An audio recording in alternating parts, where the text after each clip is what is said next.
morning, everybody. Today is Wednesday, June 18th, and this is your Arkansas Daily Briefing. We're going to start today with some disturbing statistics. Arkansas ranks 8th in the nation for open missing persons cases, with 11.3 cases per 100,000 residents. That is more than 350 active cases in a state of just 3.1 million people. Yesterday, state officials and families gathered in Benton for the 14th annual Missing Persons event. So a look at some of those numbers. 111 children were listed as missing in Arkansas. 54 of those are girls and 57 are boys, and 42 of them have been gone for more than 2 years. Now, there have been some changes to try to address these statistics. Thanks to new laws passed last session, the state now has expanded powers to issue Amber Alerts, even when a child doesn't meet the traditional criteria. They've also formalized what's known as missing and endangered child advisories. That's a way to alert the public even when a case falls short of Amber Alert status. Over the past year, Arkansas issued 8 Amber Alerts, and all 8 of those children were recovered. Now, the stakes are high. The original design of Amber Alerts was based on the chilling reality that most abducted children are murdered within 2 hours of being taken. That's why the endangerment bar is so specific and so critical. Meanwhile, Arkansas law enforcement is working to modernize the way missing person cases are handled. Gone are the days when you had to wait 48 hours to file a report. Today, faster reporting may be one reason the state's open case count is so high, but officers say that's actually a good thing. It means cases are being logged early, alerts are getting out, and people are being found. Still, far too many are not. Yesterday's event in Benton brought together over 300 people, officers, investigators, and grieving families. Some came for training, others came for answers.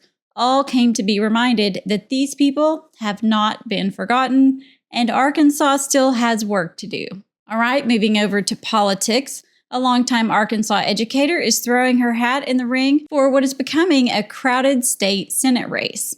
Dr. Charity Smith Allen of Little Rock is running for State District 15. That's a seat currently held by Democrat Fred Love, who is term limited. This makes her the 3rd Democrat to jump into that race.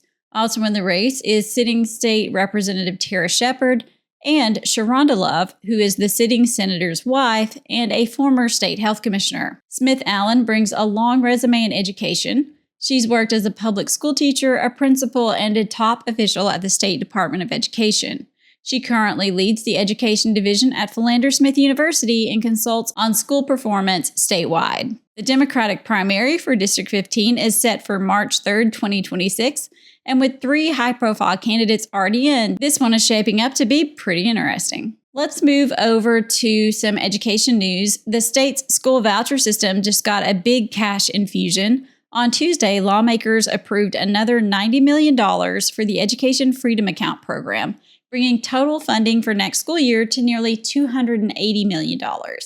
So why the jump? Well, because the interest is exploding. So far, more than 44,000 families have applied for vouchers, and more than 39,000 have already been approved.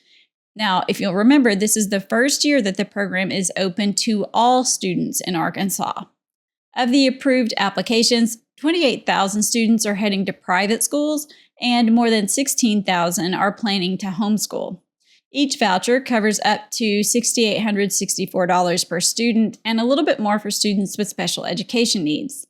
That money can be used for tuition, tutoring, school supplies, and things like dance lessons or uniforms as long as they're through state-approved vendors. But lawmakers have tightened the rules a little bit this year, capping what families can spend on extracurriculars and on transportation. The funding request sailed through a legislative panel with no objections, and now it heads to the full legislative council for a final sign-off later this week. This voucher program is part of the LEARNS Act, and it's a centerpiece of the governor's education overhaul. Supporters say it gives parents more control. Critics say it pulls money away from public schools. A lawsuit over the program is still working its way through the courts, but for now, the state is moving full speed ahead. If you're interested in that program, applications close on Sunday. Finally, over to the Hogs, some good news. Arkansas rolled over UCLA Tuesday night in Omaha. winning 7-3 in an elimination game to stay alive in the College World Series. This was our second straight win or go home victory, and it sets up a huge rematch tonight against LSU. Arkansas's bats were a little more active last night. Eloy launched a 2-run homer in the first, his 21st of the season, and added a triple in the fifth to put the Hogs up 3-0. He is now 4th all-time for home runs in a single season in program history. On the mound, starter Zach Root was pretty solid. He shook off a shaky start and threw 5 shutout innings on short rest, giving up just 3 hits and striking out 5. This win marks the second 50-win season under Coach Dave Van Horn, and of course, it keeps our title hopes alive. Arkansas faces LSU again tonight at 6 p.m. on ESPN. To make the championship series, the Hogs have to beat the Tigers tonight, and then do it again tomorrow. All right, that is it for your Arkansas Daily Update for today. Go Hogs, and we'll see you tomorrow.